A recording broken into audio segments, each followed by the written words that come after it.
So you're worried that you will die before aliens come visit you. Okay, there are hallucinogenic drugs that can solve that problem. And your brain won't know the difference. So here's the thing. If you want to communicate with intelligent aliens across the gaps of space, you would use things that move at the speed of light. Radio waves have good sort of penetration properties of interstellar gas clouds and this sort of thing. All right, so now let's find a planet and send a radio signal. Well, that radio signal is going to have to arrive there at a time where they have not only intelligence, but technology. Suppose some other civilization was sending us radio waves and it arrived 200 years ago. Presumably, we would have counted ourselves among the ranks of intelligent creatures in the universe at that time, but we would have had no capacity to receive radio waves because radio waves weren't discovered yet.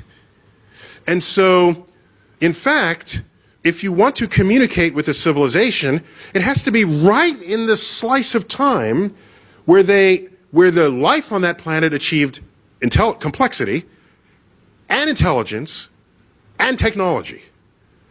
And maybe technology is not a forever thing. Maybe technology escalates to the point where it becomes so dangerous that they render themselves extinct. So perhaps there's only a narrow window over which you could actually have a radio wave conversation with aliens.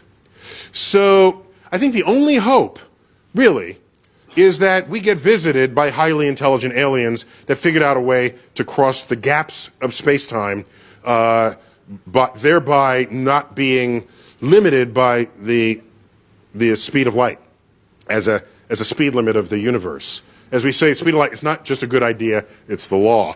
But if you warp space-time, you can cheat that, as they do in Star Trek with their warp drives and things. So if they would visit us. Now, you were depressed before. You don't know depression until what I'm about to tell you. So now imagine if they visit us in a spacecraft. What are we doing now? In the United States, we don't even have a spacecraft to launch our own astronauts. We're hitching a ride we're buying seats on the Russian for tens of millions of dollars, okay? And what will that do? It will go into low Earth orbit where we will boldly go where hundreds have gone before, all right? That is the state of human space exploration at this moment. Now aliens come from the gaps of space and they land. Okay. I have two hypotheses. Three. One of them is they have already landed, but they accidentally arrived during Comic-Con. And no one could distinguish them from any other costumes that were being worn. And then they left because no one cared that they came. So it's a remote possibility, but I'm allowing that in the probability of this. All right. So another possibility is that they took a good look at us and concluded there's no sign of intelligent life on Earth, not worthy of their attention. A third possibility, there may be more, but these are the three that I carry with me, is that they are so much smarter than we are. And by the way, what would that take? Not much. But what's the next closest animal to humans in intelligence? Chimpanzees, chimps. And what's the DNA difference? 2% tops? Yet, what's the most they can do? They can stack boxes and reach a banana? Okay, maybe they'll put up an umbrella, rudimentary sign language, maybe. Our toddlers do that. Our toddlers. So here's only a 2% difference in DNA, and the chimp is stacking boxes, but we have poetry and music and the Hubble telescope. So our hubris ends up saying, what a difference that 2% makes. What a difference that makes. Maybe that difference is just as small as the 2%. Maybe the difference between the Hubble telescope and stacking boxes is as small as the 2% indicates. Because now consider some other species, 2% beyond us, just as we are 2% beyond the chimp. What would we look like to them?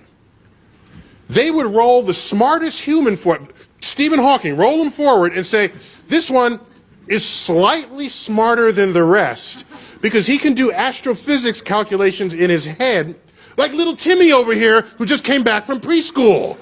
Alien Timmy. Oh, look, you just composed your 12th sonnet. That's beautiful. Oh, you just re-derived the fundamental principles of calculus. Let's put it on the refrigerator door. Yes, that's what their toddlers would be doing, because our toddlers do what the smartest chimps do. If aliens came and they had only that much more intelligence than us, the gap that is between us and chimps, and we have DNA in common, if they were only that, they could enslave the entire earth and we wouldn't even know it. Maybe that has already happened. And we are living our lives as though we are expressing the free will of the human species, yet we are nothing more than an ant farm on their shelf.